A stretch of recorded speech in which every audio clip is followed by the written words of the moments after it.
Shalom, selamat pagi, selamat datang di Renungan Harian Toraya, Rabu 3 Mei 2023. Sebelum masuk di Renungan Harian Toraya, mari kita berdoa. Tak henti-hentinya kami mengucap syukur atas pagi ini Tuhan. Kami masih diberi umur panjang. Kami sehat, luar biasa Tuhan Yesus. Bapa, dalam nama Yesus kami akan baca firman-Mu, biarlah firman-Mu ini tetap tinggal di hati kami dan kami lakukan setiap hari. Di dalam nama Tuhan Yesus. Haleluya. Amin.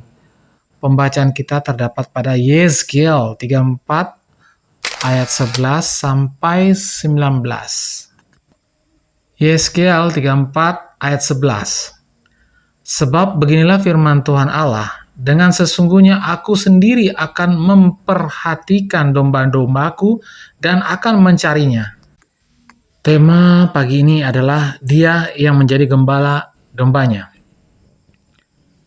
Ada ungkapan bijak mengatakan pemimpin yang baik adalah pemimpin sadar bahwa ia adalah seorang pelayan dan bukan penguasa. Tugas seorang pemimpin adalah untuk mengayomi, melindungi, dan peka terhadap kehidupan orang yang dipimpinnya.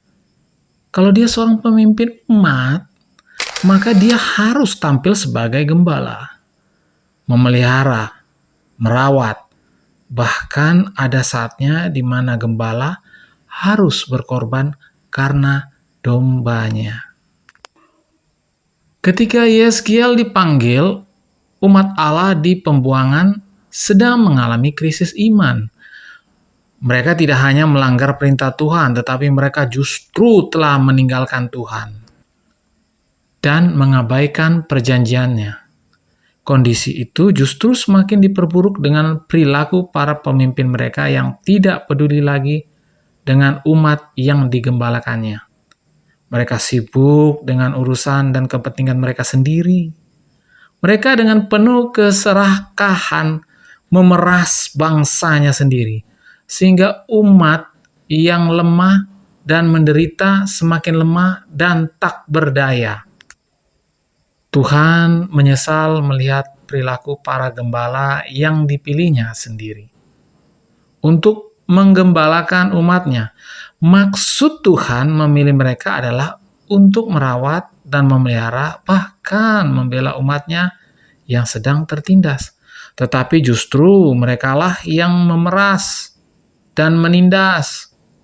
Dapat dibayangkan bagaimana umat Israel menanggung penderitaan, sementara mereka berada di pembuangan. Untuk itulah melalui nubuat yang disampaikan Nabi Yezkiel, umat diberi penghiburan dan bahkan pengharapan untuk segera mendapat pembebasan, bahwa Tuhan akan segera mengambil alih peran gembala untuk mengembalakan sendiri umatnya.